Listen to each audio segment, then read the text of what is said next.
Bienvenue pour une nouvelle fiche de lecture du Tigre Poca. Cette fois-ci, on va étudier le livre de Maurice Talmer, La franc-maçonnerie et la Révolution française. Édition Contre-Culture toujours. ISBN 978-2 36 725 015 1. Juste avant d'attaquer cette fiche de lecture, on va faire une rapide réponse aux commentaires. C'est quelque chose que je vais essayer de faire le moins possible. Mais visiblement il y a quelques interrogations, autant y répondre tout de suite pour éviter de partir dans tous les sens. Naïvement j'avais laissé les commentaires ouverts en bas des vidéos YouTube.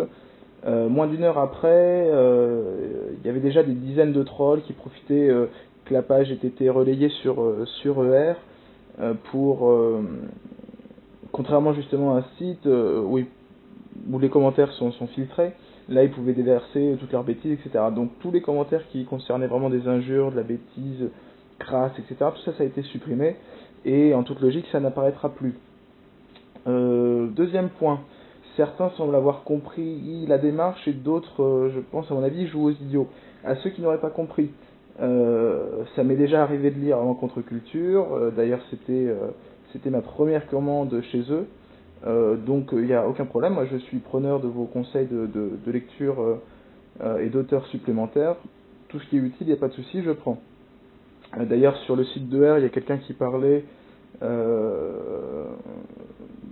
j'aurais dû lire Le meilleur du monde d'Huxley. J'approuve tellement que ça fait bien longtemps que je l'ai lu. Et ce garçon a tout à fait raison, hein, Le meilleur des mondes, ça fait partie des choses à lire. Je ne vais pas vous polluer avec plein d'autres bouquins ou quoi que ce soit. À la limite, je pourrais peut-être en faire un par vidéo, un ajout. Effectivement, Huxley, ça peut faire non pas du bien à lire, mais ça peut être utile en tout cas. Certainement. Bref, on n'est pas là pour ça. Il y en a d'autres encore qui abordent l'aspect financier. Effectivement, ça a été une grosse commande et je suis d'accord avec vous que ça représente un investissement. Mais cet investissement, c'est aussi bien du soutien. Mais les fiches de lecture sont là pour partager aussi à ceux qui n'ont pas forcément les moyens d'enrichir leur bibliothèque, ou en tout cas pas complètement, pas immédiatement, pas de cette manière-là. Donc voilà, ça s'adresse avant tout à eux. Par extension, ça s'adresse également aux feignants qui, eux, n'ont pas 1h30, 2 heures de temps à perdre pour lire un bouquin, parce que la plupart du temps, je me rends compte que ceux qui disent que ça prend un temps fou, finalement, effectivement, quand tu leur prêtes un bouquin de 200 pages, ils mettent un mois pour le lire, quoi. Ce qui n'a aucun sens, en 2 soirs, c'est largement faisable, bref. Par ailleurs, enfin, dernière chose sur l'aspect financier, l'argent que représente la commande, effectivement, c'est un petit montant. C'est pas pour autant que ce petit montant-là, vous pouvez pas le récupérer ailleurs. Je sais pas si vous avez vu, il y avait des chaussures qui traînaient. Ces chaussures-là, elles coûtent 11 € chez Decathlon, sans vouloir leur faire de la pub. De ma vie, j'ai jamais acheté de requin à 120 €, ça ne m'est jamais arrivé. J'ai pas un nombre de très conséquent de chaussures, et quoi qu'il en soit, il y en a aucune qui vaut plus de 50 €, quoi.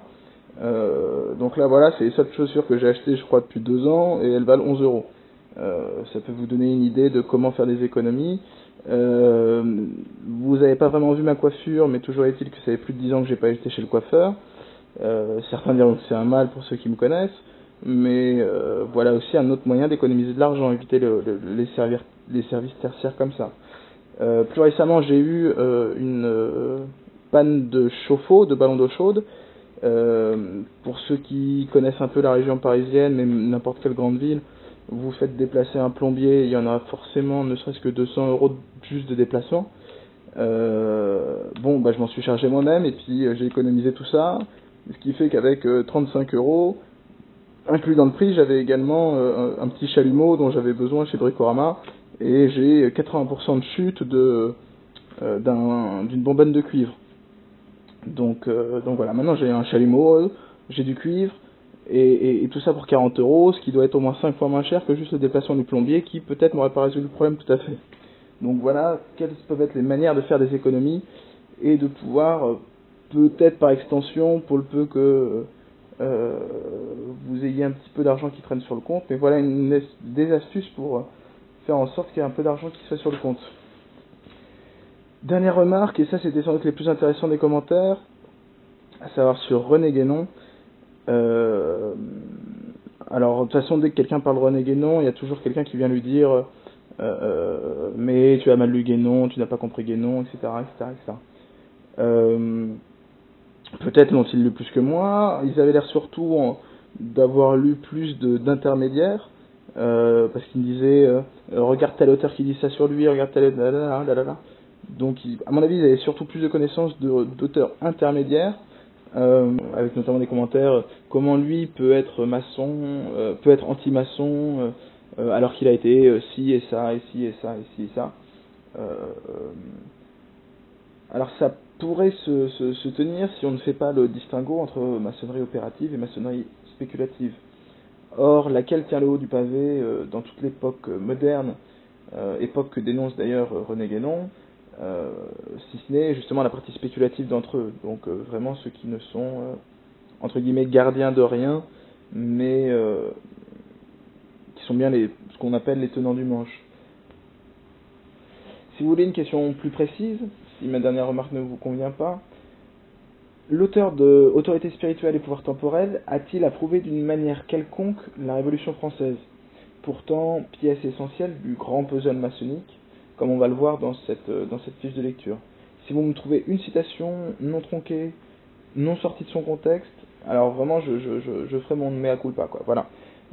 Si vous voulez me dire que Guénon n'est pas anti-maçon, qu'a-t-il dit à propos de la Révolution française? Je vous laisse plancher là-dessus. Si vous me trouvez quelque chose qui est argumenté, je suis tout à fait prêt à l'entendre. Passons donc à cette fiche de lecture. Maurice Talmer, la franc-maçonnerie et la Révolution française, donc édition contre-culture, vous pouvez le trouver autre part. 10 €, c'est vraiment pas grand-chose. Petit point me concernant sur ce bouquin. J'ai appris pas mal de choses. Ceci étant dit, je pense que ça aurait pu être une base solide et sérieuse, au même titre que l'abbé Baruel, pour étayer encore plus le propos et aller un petit peu plus loin. Cet ouvrage est écrit en gros un siècle plus tard, un peu plus. Je pense qu'il aurait gagné à être un tout petit peu plus étayé en termes de conséquences et peut-être aussi en termes d'histoire chronologiquement. La terreur, comment et par qui, ce passage-ci, après pourquoi pas la montée de Napoléon, quels sont les mécanismes, etc. Peut-être que ça aurait mérité un peu plus de contenant. Mais bon, avançons. L'auteur commence par nous rappeler qu'à cette époque, hormis une certaine noblesse, un certain clergé, une certaine bourgeoisie, la France entière est catholique et royaliste. Il prouve ça par l'abstention massive aux élections qui, par définition, consacre les anti-royalistes.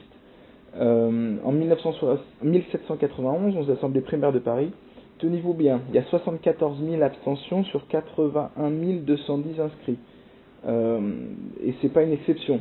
Les mêmes proportions se retrouvent à Besançon, à Chartres, à Grenoble ou à Limoges, etc. etc. Il cite beaucoup d'exemples. C'est les mêmes proportions, voire pire. Hein. Donc vraiment, il faut bien se dire qu'il y a quasiment 10% de ceux qui sont susceptibles de voter qui finalement y vont. Donc ce premier point à lui seul remet en cause complètement l'idée d'une révolution, de mouvement national à caractère universel, etc. On n'est certainement pas dans ce registre-là. Je vais vous lire un petit peu de l'introduction de Maurice Talmer. Mesdames et messieurs, quel a été en 1789, 1792 et 1793 le rôle exact de la franc-maçonnerie dans la Révolution française?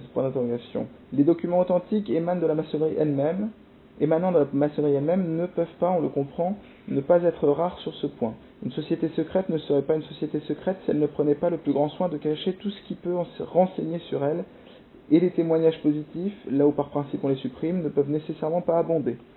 Néanmoins, si le véritable témoignage nous fait souvent ainsi défaut, il n'en est pas de même de certains faits, singulièrement saisissants et qui en arrivent, rapprochés les uns les autres, à produire une lumière presque aussi probante que la lumière même des documents. Or, ces faits-là sont innombrables, et la démonstration qui en résulte, c'est qu'il n'est peut-être pas une seule des grandes journées de la Révolution qui n'ait pas été plus ou moins longtemps à l'avance, machinée et répétée dans les loges, comme on répète et comme on machine une pièce dans un théâtre. Voilà qui donne un peu un aperçu de ce que sera le reste du bouquin, à savoir essayer de décrypter chacun de ces faits historiques, chacune de ces périodes, éventuellement chacune de ces journées, le 10 août, etc., à la lumière de ce qu'on a su, parfois a posteriori, de la manière dont ça a été géré à l'intérieur des loges. Donc je poursuis, vous allez voir, c'est intéressant. Il y a quelques analogies qui sont justement assez parlantes. En 1771 se réunissent les délégués maçons venus de toute la France. Ils l'appellent l'Assemblée nationale. Les premiers maçons français en 1723 se nomment les Jacobites, qu'on retrouvera après avec les Jacobins, qui sera le grand club directeur, entre guillemets, de la Révolution française. Louis XVI a pour prison ce qu'ils appellent le palais du Temple, qui sera le palais dans lequel Philippe le Bel, si je ne dis pas de bêtises, aura enfermé les Templiers à son époque. Chaque année, lors de la réunion annuelle des maçons français, on appelle ça le convent. Et la plus connue des assemblées révolutionnaires par la suite se nommera la Convention. Enfin, bien avant la Révolution, un des stades de l'initiation maçonnique consiste à exécuter symboliquement un mannequin représentant Philippe le Bel, le roi qui a exterminé l'ordre de Templiers, pour ainsi venger Molé, leur grand maître de l'époque. Voilà qui fait le lien avec ce que je disais précédemment. Excusez-moi. Par la suite, l'auteur nous livre une longue citation issue des mémoires de Baruel. Lui a été initié contre son gré à la suite d'un repas où il s'aperçut que tous les convives étaient maçons. Il voulut s'extirper de ce repas et il trouva les portes closes, comme il est de coutume dans les loges. C'était les domestiques qui avaient fermé les portes sous consigne de celui qui recevait. Si bien que le même soir, il sera apprenti, puis il sera initié compagnon, et enfin, on souhaitera le faire passer vénérable.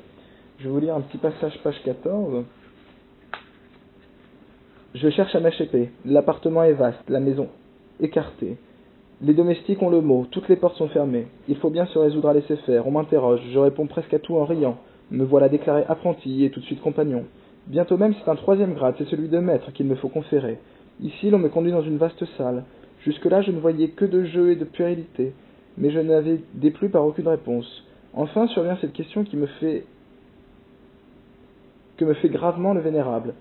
Êtes-vous disposé, mon frère, à exécuter tous les ordres du grand maître de la maçonnerie, quand même vous recevriez des ordres contraires de la part d'un roi, d'un empereur, ou de quelque autre souverain que ce soit? Ma réponse fut non. Le vénérable s'étonne et reprend. Comment non? Vous ne seriez donc venu parmi nous que pour trahir nos secrets? Vous ne savez donc pas que de tous nos glaives, il n'en est pas un seul qui est prêt à percer le cœur des traîtres? C'est effectivement, au premier stade de l'initiation, quand on enlève le bandeau du profane qui passe initié, tous les glaives sont pointés sur lui. Et donc on lui dit bien, si tu trahis nos secrets, c'est une sorte de menace voilée. Alors ça fait partie de tout le décorum, hein, mais voilà, ça fait partie du coup de ce petit chantage là qui lui ressort immédiatement. Lui qui en une soirée aura été apprenti puis compagnon, on le menace déjà sous prétexte qu'il visiblement il ne veut pas devenir maître. Voilà un peu l'idée pour vous donner un peu les méthodes de ces garçons, quoi.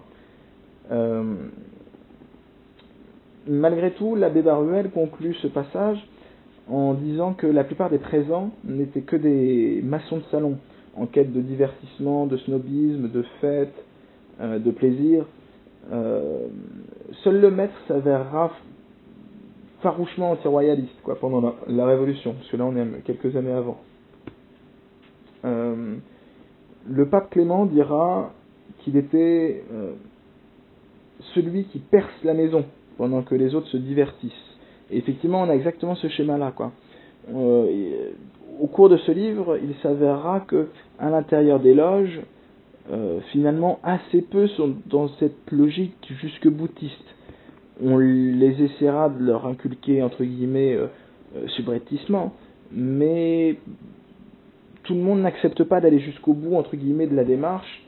L'inconvénient, le vrai inconvénient, c'est que la démarche elle est en filigrane, elle n'est pas avouée parfaitement, elle est sous-jacente quoi.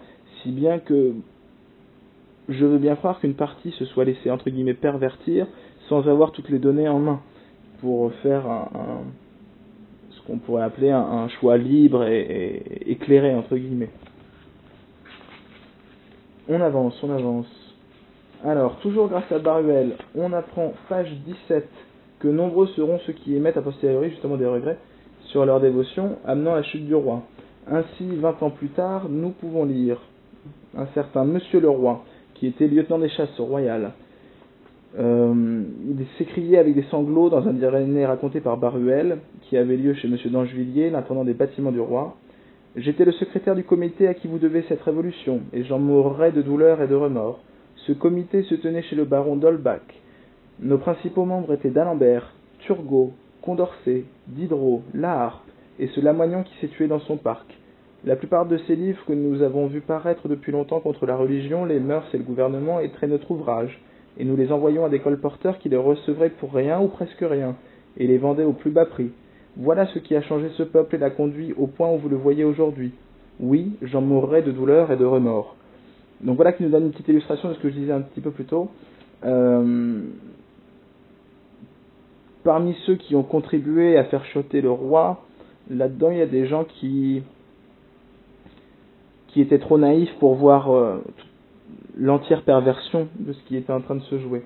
Donc ils ont contribué à diffuser des livres qui tournaient en dérision la monarchie, les mœurs, la religion. La religion s'apparente souvent à la morale, vous savez, à cette époque-là. Donc la morale, c'est aussi bien le sens commun que le bien public, entre guillemets, l'interaction avec les autres, etc. Tout ça a été inclus dans ce qu'on pourrait appeler la religion. Et à l'aide de moyens assez considérables, tout un comité, ces maçons-là, ont fait en sorte de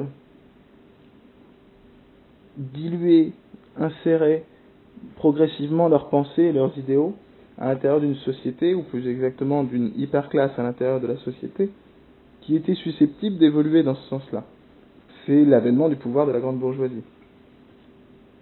Alors ceci est confirmé par des lettres en mars 1763 de cette enflure de Voltaire.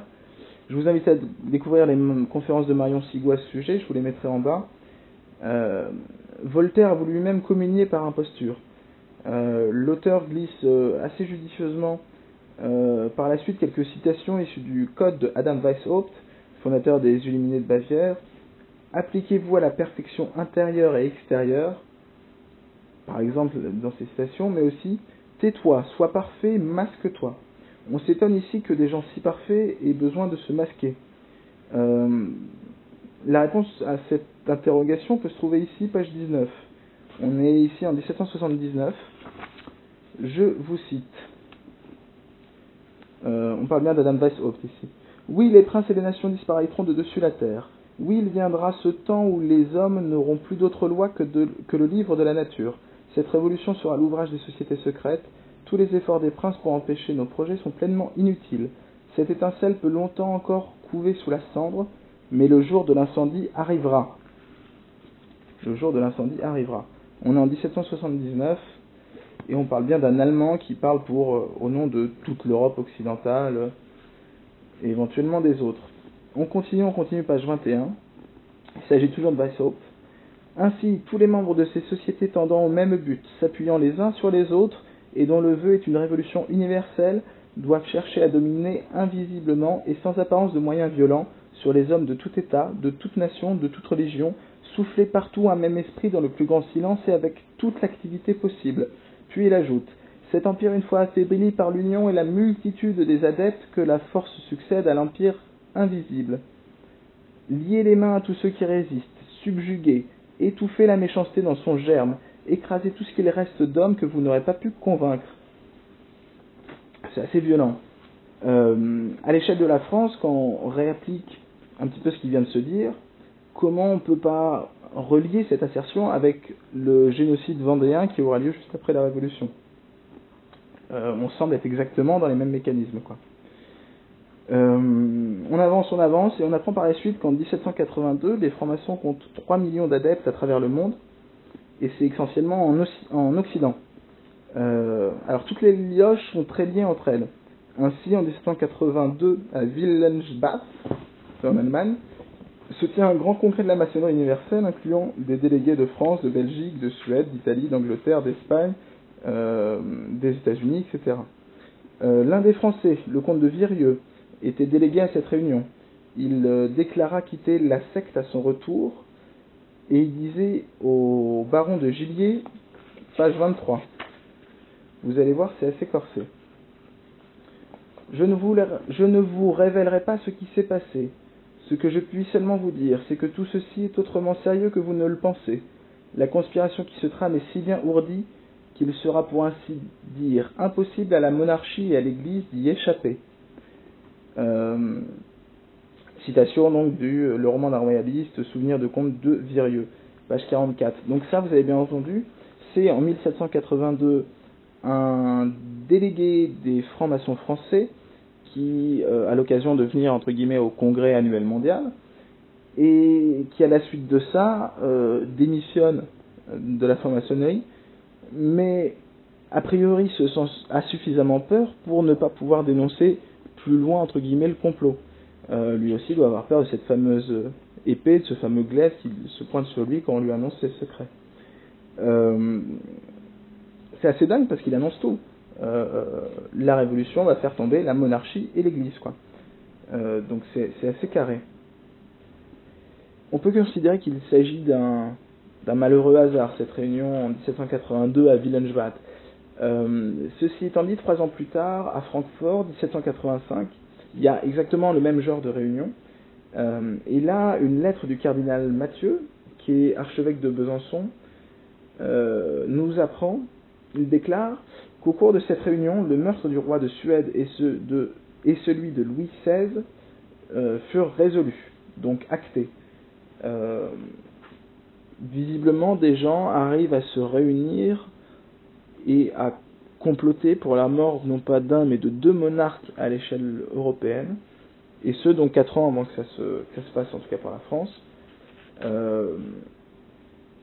Un cardinal peut se permettre de l'écrire, et en définitive, ils seront suffisamment puissants pour qu'on ne puisse pas revenir en arrière sur ce processus. C'est d'ailleurs exactement ce qui est expliqué en 1782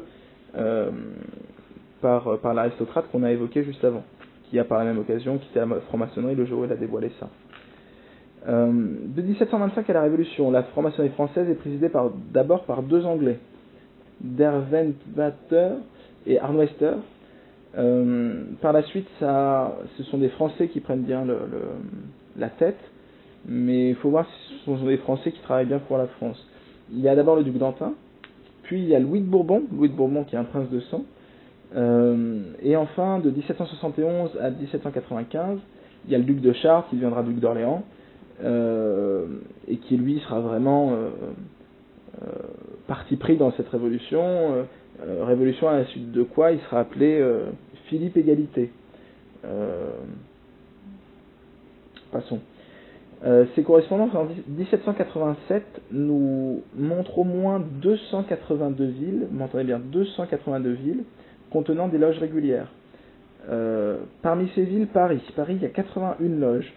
Il y en a 16 à Lyon, il y en a 7 à Bordeaux, il y en a 5 à Nantes, il y en a 6 à Marseille, il y en a 10 à Montpellier, il y en a 10 à Toulouse.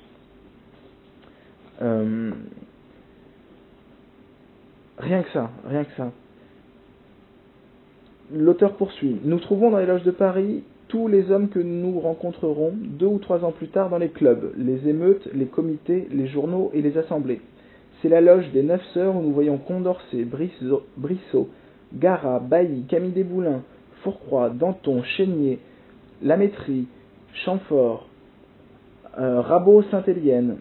C'est la loge de la Candeur où nous retrouverons Lafayette, les frères Lamette, ils sont 3, je crois, Laclos, Sillery, le duc d'Aiguillon et le fameux docteur Guillotin, Ce sont encore d'autres loges où nous rencontrerons également Fauché, Seyès, Domgerlet, Cara, Chabot, Pétion, Barnave, Guadet, Mirabeau, Duport, Pastoret, Rabat, Robespierre, et avec eux une quantité considérable de grands seigneurs, le duc de la Rochefoucauld, qui ne sera pas le dernier, le prince de Broglie, le comte de Castellane, le comte d'Aumont, le vicomte de Noailles, le comte de Praslin, le marquis de Montalembert, le vicomte de Damas, le comte de Montmortin.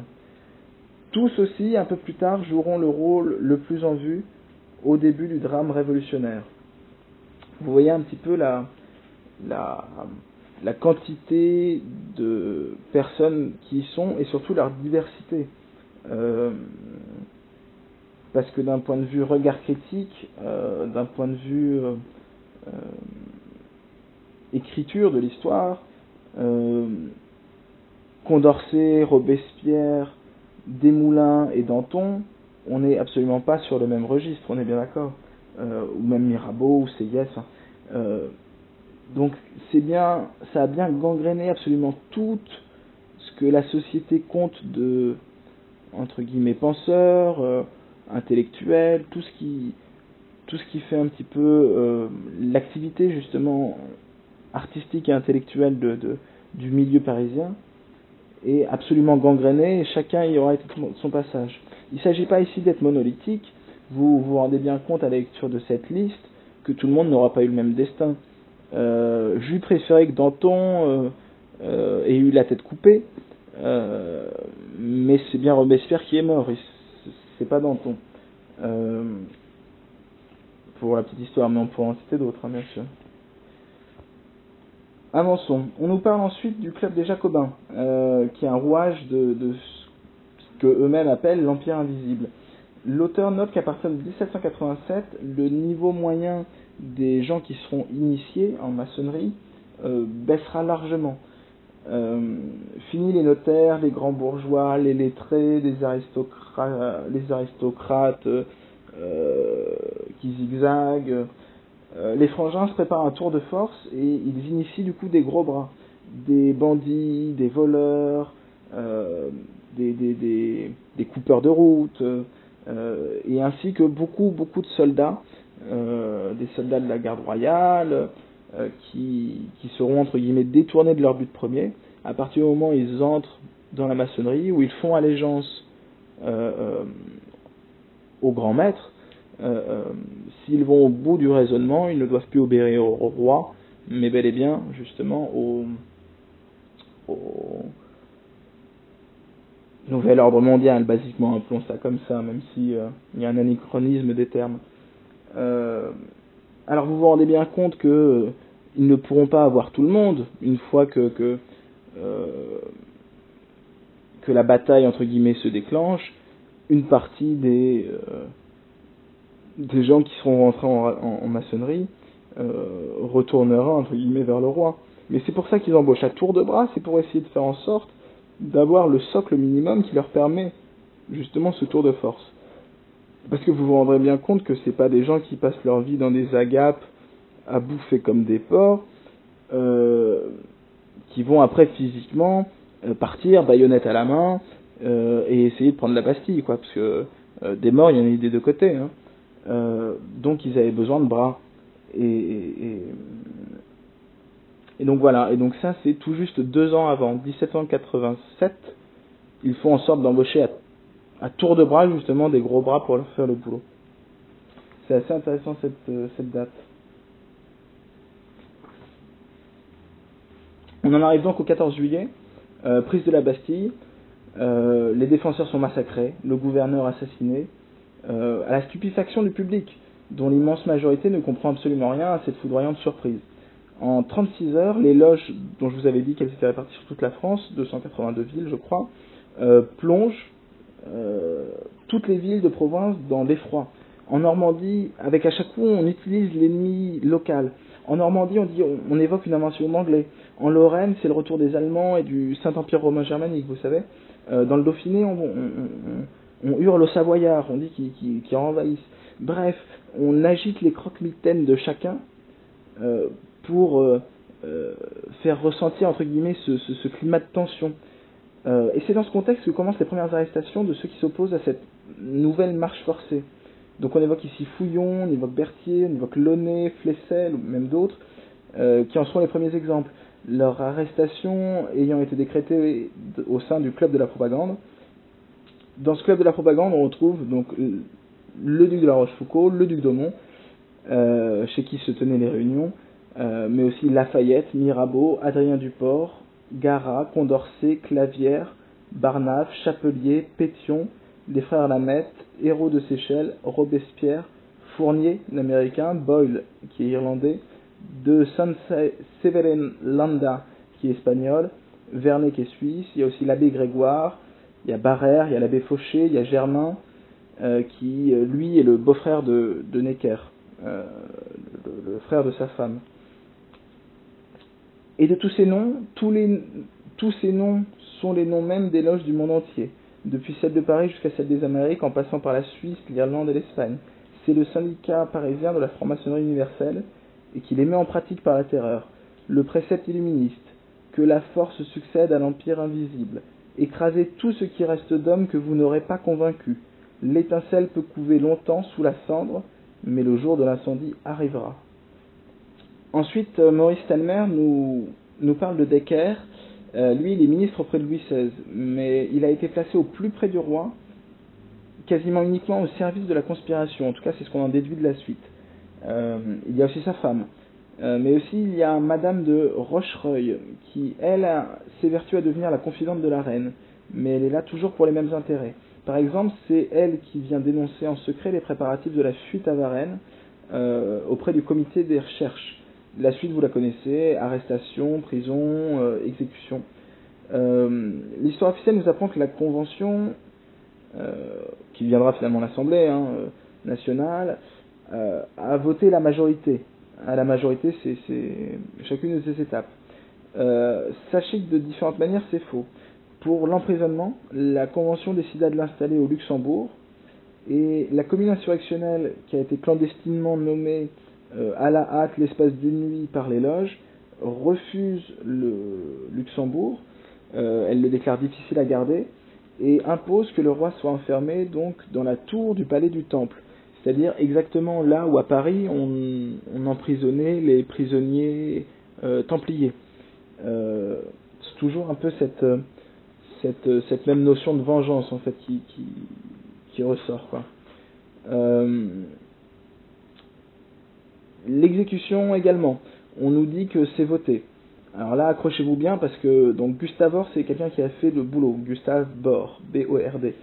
La majorité absolue pour la convention était 361 voix. Et ils en ont eu 361. C'est assez balèze. Alors, est-ce que c'est un miracle ou est-ce que c'est de la tartufferie? On va regarder un peu plus près. Déjà, il y a 5 députés, délégués, qui ne remplissent pas les critères. Alors, par exemple, il y a Saint-Just, qui est trop jeune, il n'a pas 25 ans. Il y en a un qui n'est pas français, il s'appelle Robert et il est journaliste belge, si bien que logiquement il n'aurait pas pu voter.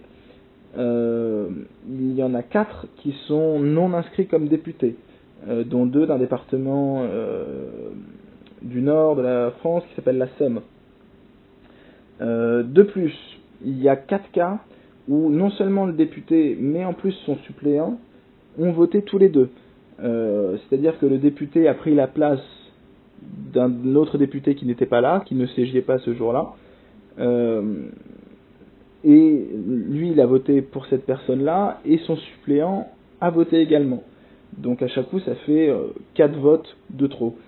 C'est assez intéressant parce que tous ces cas-là recensés, ce sont à chaque fois des cas où la mort a été votée, a été décrétée.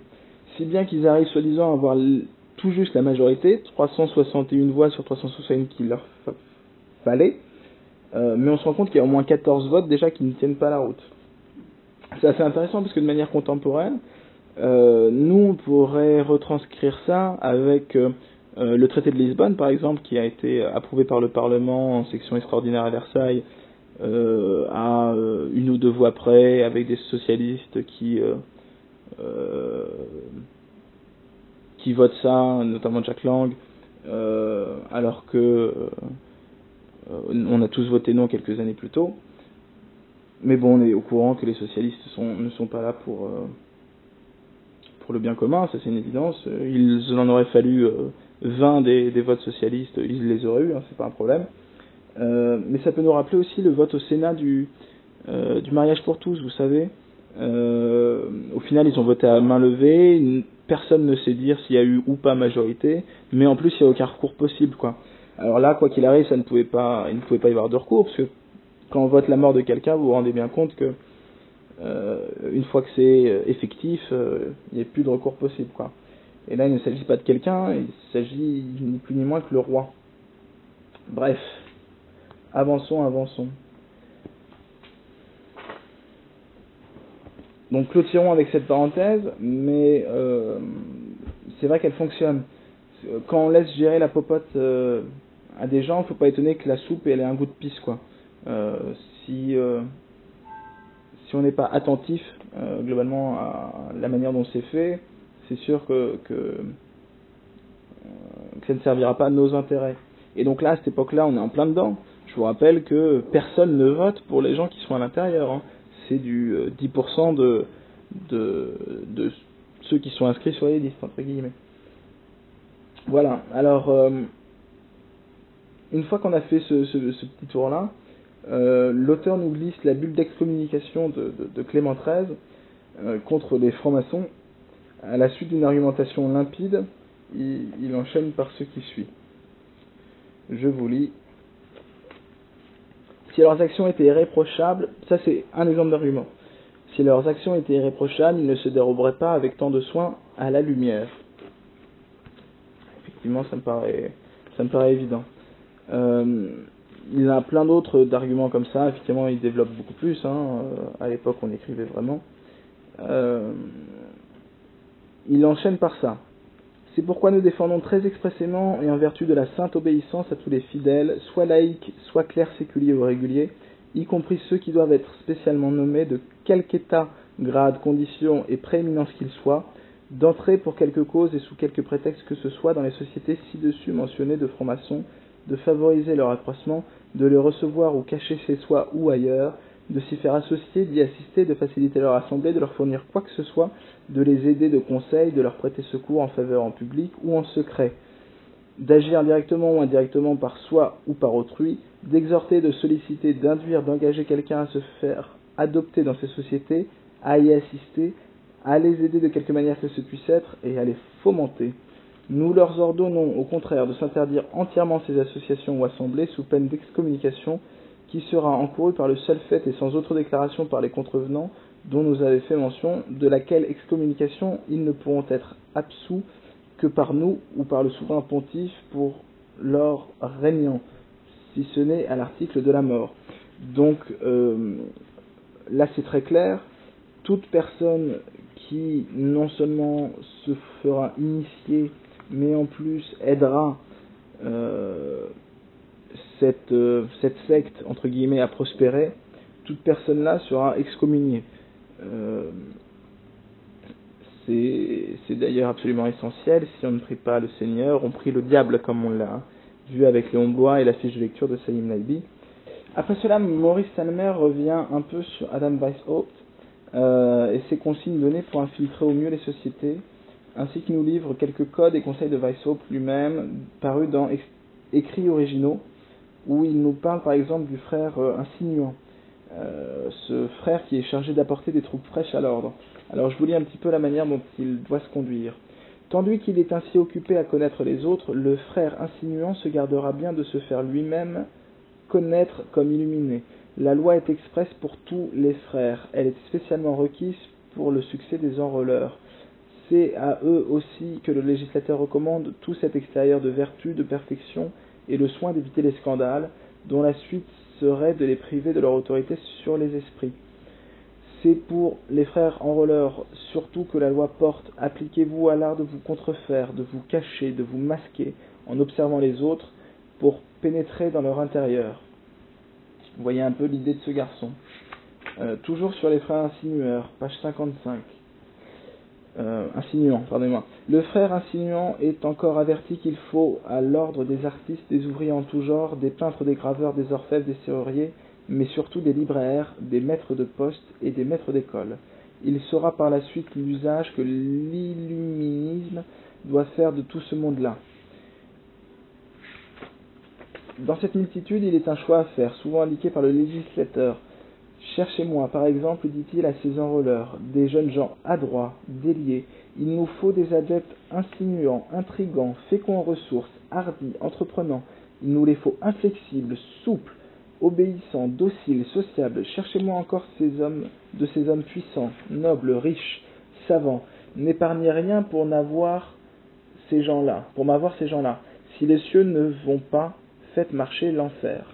Adam Weishaupt dit ça, si les cieux ne vont pas, faites marcher l'enfer, pour essayer d'avoir, entre guillemets, tout ce qui se compte de plus brillant à un instant T, pour pouvoir œuvrer à leur projet. C'est bien d'ailleurs ce qu'on a vu dans les listes que nous avions. Toujours dans cette logique d'opérateur insinuant, Weishaupt dit toujours: cherchez des coopérateurs fidèles, non pas dans le tumulte et les orages, ils sont cachés dans les ténèbres, protégés par les ombres de la nuit. C'est là que, solitaires, silencieux ou rassemblés en cercles peu nombreux, enfants dociles, ils poursuivent le grand œuvre sous la conduite de leur chef. Mais dans ce grand projet, les prêtres et les princes nous résistent. Nous avons contre nous les constitutions politiques des peuples. Que faire en cet état de choses ? Il faut insensiblement lier les mains aux protecteurs du désordre et les gouverner sans paraître les dominer. En un mot, il faut établir un régime dominateur universel.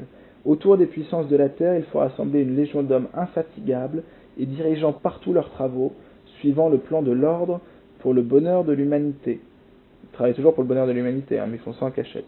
Mais tout cela doit se faire en silence. Nos frères doivent se soutenir mutuellement, secourir les bons dans l'oppression et chercher à gagner toutes les places qui donnent de la puissance pour le bien de la chose.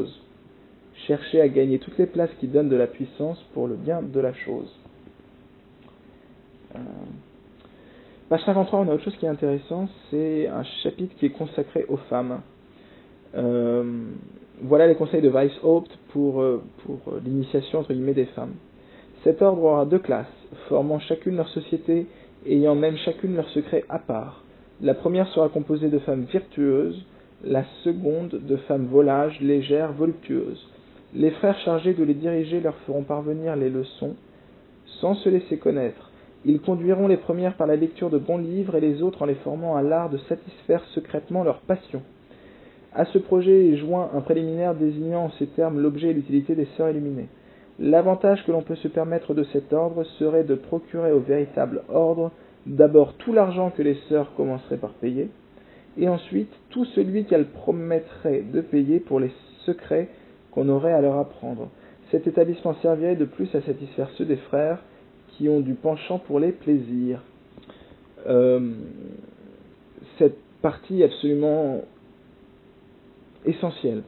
Bien que les femmes n'aient pas joué un rôle majeur dans la Révolution française, là n'est pas le problème. Il n'empêche, la société moderne a considéré exactement ça pour justement le commun des mortels. Vous savez que c'est au Grand Orient que nous devons l'impôt sur les revenus, qui était un effort de guerre qui a été décrété en 1913 ou 1914. Donc nous devons ça au Grand Orient. Là, Weishaupt nous dit bien que les sœurs, en plus, apporteraient leur argent.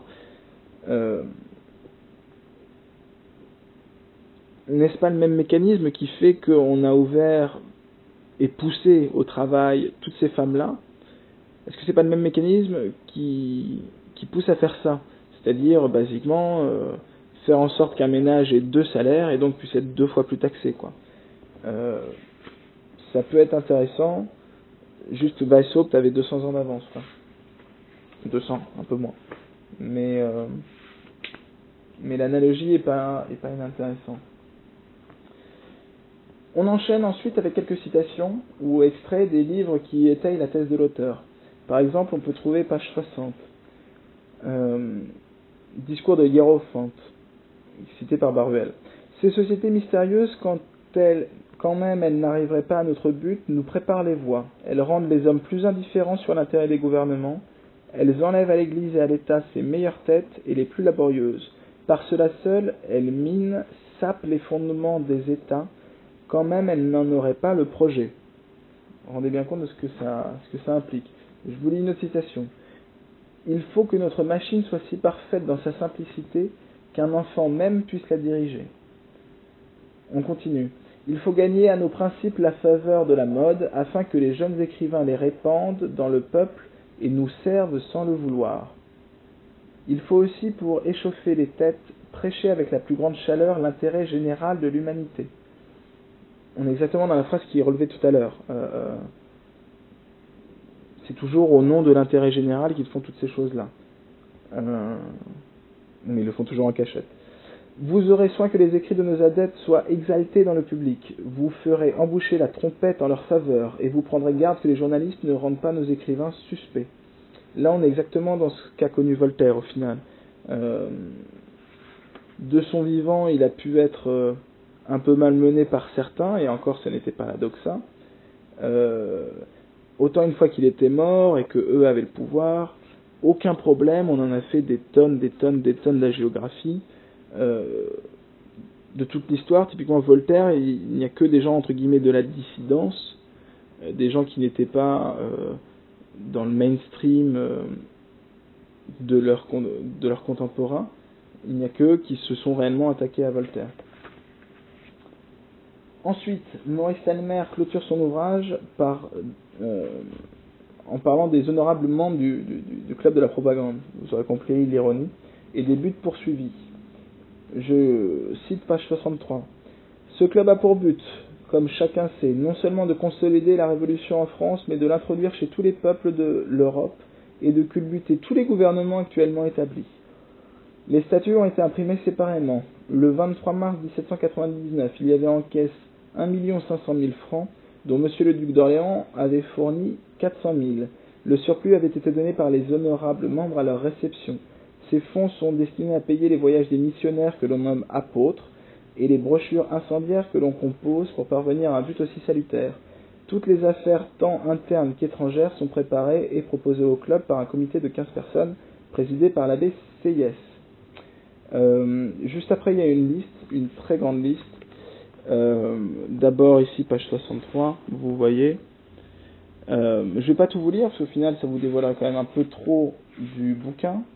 Mais je passe rapidement ici. Vous pouvez voir qu'il y en a quand même quelques-uns.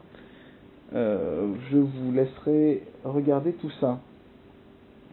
Dans cette liste, en tout cas, vous remarquerez qu'ils n'ont pas tous connu le même destin, un peu ce qu'on disait tout à l'heure. L'inconvénient, c'est bien que ceux qui garderont un tout petit peu d'esprit critique, on peut parler ici de Robespierre, ceux qui émettront des réserves, au final ils subiront exactement le même sort que ceux qui étaient entre guillemets de A à Z contre cette révolution, quoi, qui avaient vu le danger immédiat. Donc on ne pactise pas avec le diable.